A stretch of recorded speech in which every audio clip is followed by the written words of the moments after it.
Assalamualaikum warahmatullahi wabarakatuh. Perkenalkan, saya Viola Primadona dengan NIM 210153602678. Saya akan mempresentasikan tentang permasalahan sosial dan emosional pada anak usia dini. Berdasarkan hasil wawancara terhadap permasalahan sosial emosional anak usia dini, diperoleh data untuk menganalisis sehingga dapat terlihat permasalahan sosial emosi anak usia dini di PAUD Taman Ilmu Sewayan. Yang pertama yaitu sikap sabar. Ada dua anak yang belum bisa mengontrol kesabaran. Anak usia dini memang harus diajarkan tentang sikap sabar. Jika tidak, maka akan terjadi keributan yang menjadikan semua kegiatan tidak terkendali. Sebagian kecil anak masih belum paham tentang sikap sabar, sehingga anak pada saat kegiatan misal mencuci tangan, anak belum dapat antri sesuai barisan yang sudah ada. Yang kedua yaitu tanggung jawab. 4 anak di PAUD Taman Ilmu masih belum mengerti tentang tanggung jawab seperti yang terjadi pada saat penelitian di tempat. Salah satu anak tidak sengaja menumpahkan air di lantai. Untuk rasa tanggung jawab anak seharusnya mengambil pel lantai dan membersihkannya secara perlahan untuk pembiasaan. Akan tetapi sebaliknya anak malah menatap lantai yang basah, kemudian anak pergi menjauh dari tempat tersebut tanpa ada sepatah kata apapun yang diucapkan. Yang ketiga yaitu rasa marah. Ada dua anak yang belum bisa mengontrol emosi seperti pada saat AR tidak sengaja menyenggol F sampai jatuh.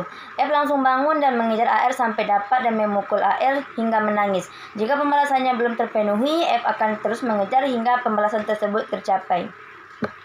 Nah, stimulasi yang dapat dilakukan yang pertama yaitu pada sabar.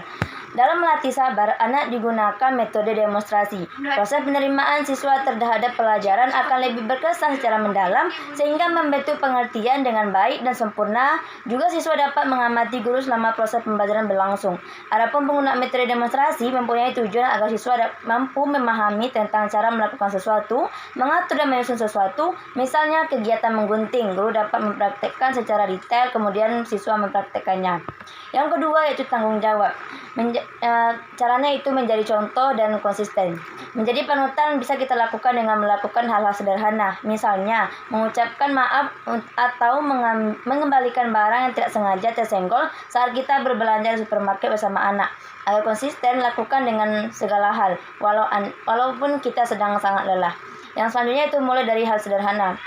Mulai dari hal-hal kecil, misalnya meminta anak membuang bungkus kue di tempat sampah atau membuang piring makanan yang telah dipakai ke bak suci. Anak perlu diingatkan berulang kali sebelum ia bisa melakukannya sendiri tanpa disuruh. Jika ia lupa melakukannya, jangan diam saja. Segera tegur agar ia menuntaskan apa yang telah bisa dilakukannya. Jangan lupa ucapkan terima kasih saat ia melakukannya. Yang ketiga yaitu sistem punishment. Misalnya, bila ia sengaja membuat rumah berantakan walau sudah dilarang, mintalah ia merapikan dan membersihkan rumah sebagai bentuk tanggung jawab sekaligus punishment untuknya. Tentu saja kita tidak dapat mengharapkan anak 3 tahun bisa membersihkan rumah, tetapi setidaknya ia tahu bahwa itulah bentuk sebuah tanggung jawab atas kelakuannya. Meminta dengan suara tegas. Sudah jadi tanggung jawab anak untuk membersihkan minuman yang ia tumpahkan. Meski kita marah, tidak perlu memintanya dengan suara keras ataupun membentak. Ingatlah, pada usia 2-3 tahun, anak sedang terus belajar tentang sebab akibat. Membentuk akan membuat anak merasa dirinya tidak berharga dan takut berbuat salah lagi. Di kemudian hari, rasa takut salah akan membuat mereka tumbuh menjadi pribadi yang rendah diri. Selanjutnya yaitu marah. Hal yang dapat dilakukan atau stimulasi yang kita lakukan yaitu art terapi. Art terapi merupakan bentuk terapi mengatasi anak pemarah yang memiliki banyak keunggulan.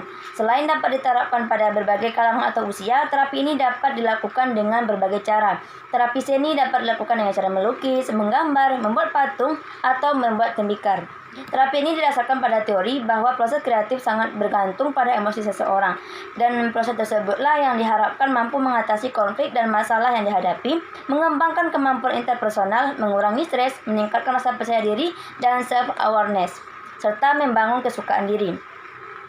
Bila selama terapi anak terlihat menikmati proses pembuatan karya seni tersebut, maka orang tua dapat melanjutkan kegiatan tersebut di rumah.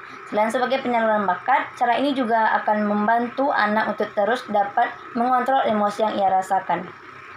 Baiklah, sekian video dari saya. Apabila ada salah dan yang saya mohon maaf. Wassalamualaikum warahmatullahi wabarakatuh.